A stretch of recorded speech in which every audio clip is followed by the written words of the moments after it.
female with autism. I'm also a speech and language therapist, which people think shouldn't really go hand in hand, but I've got autism and yet I work in a sort of communication thing. So I'm going to talk a little bit about why I wasn't identified as autistic when I was younger. So I got a reputation as the little mad one because in my family I learned how to make people laugh. And I'd just do that over and over again because I didn't know what to do, but I knew if they were laughing, they weren't annoyed at me, so I wasn't doing something wrong. I've always been very articulate, but when I was younger I had my own language, and that meant that I didn't necessarily use it assuming other people understood, but I'd fill a silence with it. So one of the words I used to use was 20, and I'm not sure what that was meant to mean, but it's just a word that I made up. At home we had quite a good routine because my mum worked in a school and she just always kept us into a routine. But then, like when I went to my grandma's, who was retired and wasn't in a routine, she'd tell my mum that I was the naughtiest child she'd ever met and that I'd play up for her, and they were misunderstanding of that. If ever we were doing things out of routine, I wouldn't necessarily get upset, but I'd need constant reassurance, so I'd constantly be saying, Mum, what are we doing next? And what are we doing after that? And people didn't understand why I couldn't just enjoy what we were doing right now. And I think one of the main reasons I wasn't diagnosed when I was younger is that when you're 8, I was like a bit of a tomboy and being a bit quirky. It's quite cool, and I had a particular friend who also would do similar things, so everybody else thought it was cool. But then when you get to 14 and you're in high school, it's not as good to be different, and everybody wants you to be the same. So I coped quite well at primary school, but then when it got to secondary school, I think that's probably when my traits became more obvious. Particularly to me, I started to realise I was different, and to my family as well. So in primary school, the sensory issues aren't as bad. Like we were allowed to wear trousers, I could wear a loose jumper. Whereas when you got to high school, you had to wear a skirt and you had to have a shirt with it buttoned up. And if you didn't, you'd get detention. Another thing was that I would do anything not to have attention placed on me. So throughout the day, I'd cope with this really itchy, horrible shirt buttoned up just so that no one would mention it to me.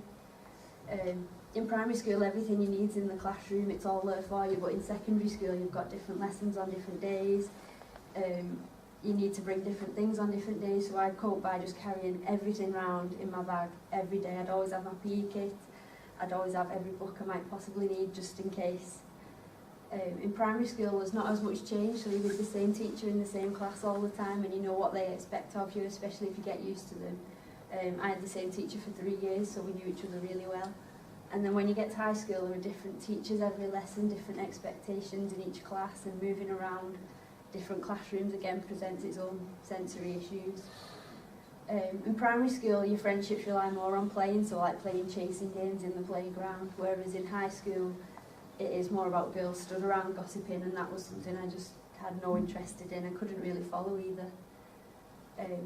In primary school, there's a lot more home-school communication, so if there's something wrong, your mum writes a letter in and it's sorted, whereas at high school, you sort of have to fend for yourself, and I have always relied quite heavily on my mum. She's in today. And you just weren't allowed to do that in secondary school, it was frowned upon.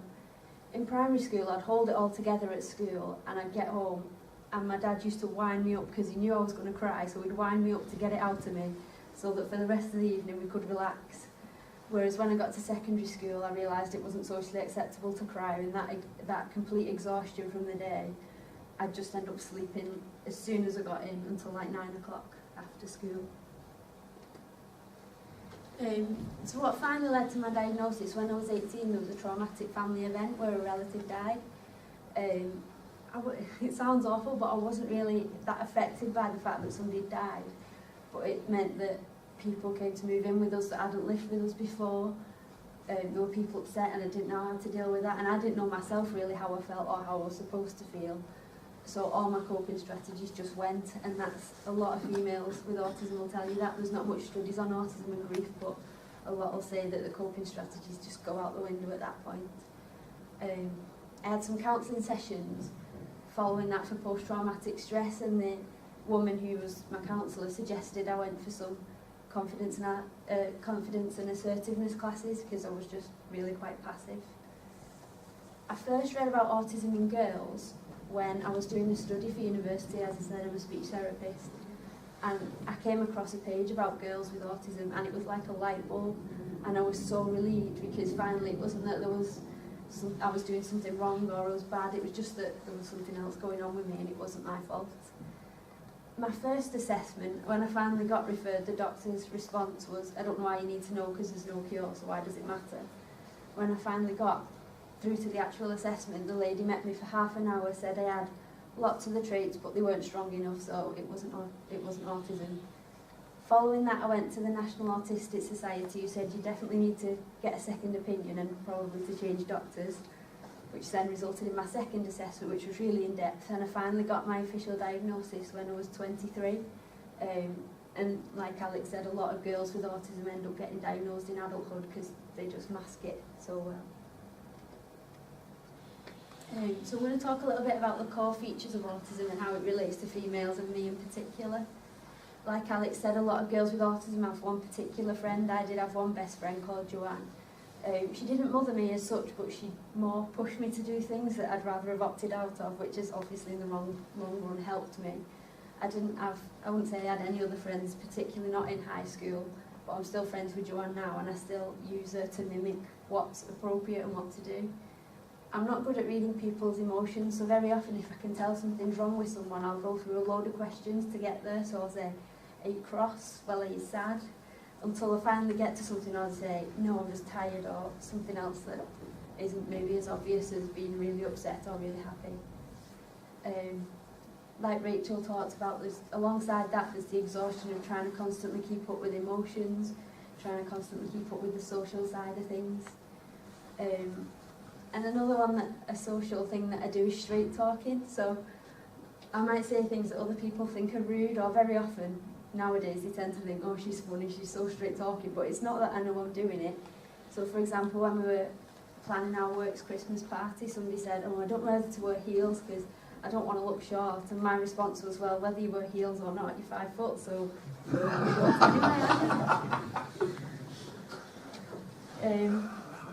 in terms of language and communication, for non-literal language, stuff like sarcasm, I'm great with sarcasm, I can use it, I understand it, idioms and things I can, but I only recently learned that when my mum says put the kettle on, she doesn't mean put the kettle on and carry on with your day, she means go make me a cup of tea. And she was only kind enough to tell me that last year. So it's the most subtle language things that I don't understand. I've always, when I was younger, I'd echo phrases out of context, usually from films, and again, it wasn't to start a conversation, it was to fill a silence. When I'm really stressed and really anxious, I lose the ability to speak completely, but as I've got older, I've learned that I can use texting, so I can text my mum and say, this has happened, this is why I'm feeling overwhelmed. Non-verbals, in girls with autism, it's very often not as obvious. So I can make eye contact, I just have to really think about it, and usually that's at the expense of something else, so I'll often forget completely what I was going to say because I'm focusing just on that eye contact. Smiling, I could be sat at a funeral feeling absolutely heartbroken, smiling away, because I think, I don't know what to do with my face, and I don't want people to think I'm rude, so I'll just smile and hope for the best.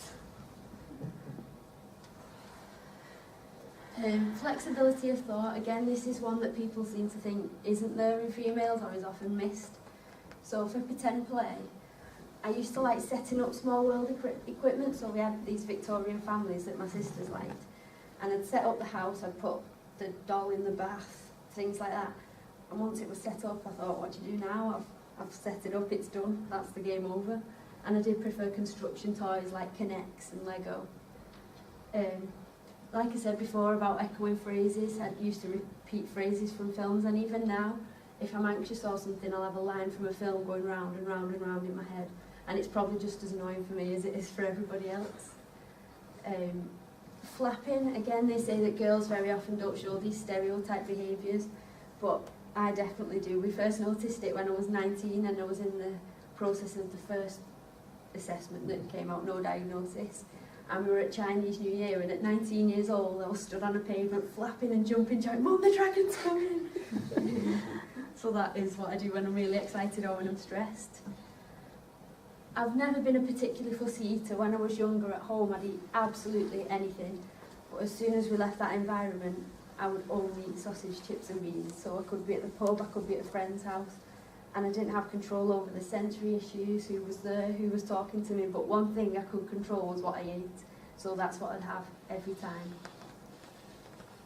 In terms of special interests, my special interest is currently British Sign Language, which is a lot more socially acceptable than you might see males with autism, because my nephew's deaf, so learning sign language seems okay, but it's really intense and all the time. I just want to be practicing signing, I'm in a signing choir, and again I think that's linked to having something to do with my hands as well. So I was just going to talk a little bit about work and why it works for me, because like I said, a lot of people think speech therapy. A psychologist actually said to me, why do you work in communication when you can't communicate? When I signed up for my degree, I thought, a speech therapy degree, that'll teach me how to be good at people, not realising at that point that I was autistic and that people weren't just naturally good at people. A lot of what I say is scripted, and again Rachel talked about this and other people, other girls with autism will talk about it. If a child comes in with a speech sound disorder, I've got my script for what I say to the parents. If they come in with autism, if they come with a language delay, I've got this script I can go back to. I'm allowed to shadow my colleagues as often as I want, and again that's the mimicking and getting a script from them. I can structure my own day and my own time, so I tend to see a patient, have a break to do the admin, see a patient, whereas I know my colleagues like to see all the patients at once and then do the admin, but that'd just be completely exhausting for me. I've got my own office, so if it's too hot or too cold I can manage that. I can turn the lights off because I tend to find lights in places like this really sort of intense. And post-diagnosis I can manage my spoons. I don't know if you've heard about spoon theory, but it's the idea that you've only got so many spoons in a day. So for today's example, say I've got 5 spoons to start with. We missed the first train, so that was at least 2 spoons gone. The train was busy, that was another spoon gone. Doing this now is another spoon, and then that's 1 spoon left for the rest of the day to get through the day. But since my diagnosis, I've learned to sort of gather spoons and carry some over to the next day and just save my spoons throughout the day. So yeah, thank you for listening. I'll hand you back to Alex.